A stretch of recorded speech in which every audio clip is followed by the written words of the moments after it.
चिदानन्दरूपः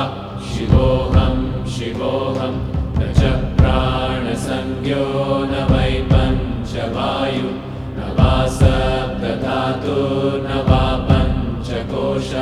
न वा पाणिपादं न चोपस्थपायु चिदानन्दरूपः शिवोऽहं शिवोऽहं चिदानन्दरूपः शिवोऽहं शिवोऽहं चिदानन्दरूपः शिवोऽहं शिवोऽहं न मे द्वेषरागो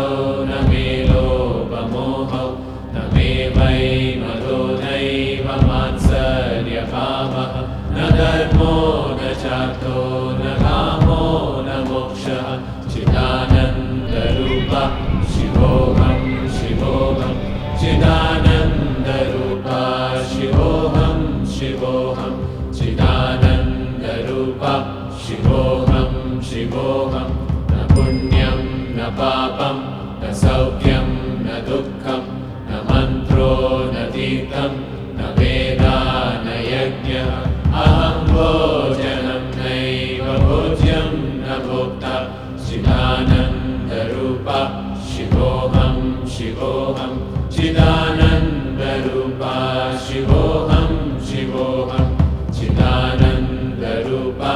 शिवोऽहं शिवोऽहं न मे मृत्युशङ्का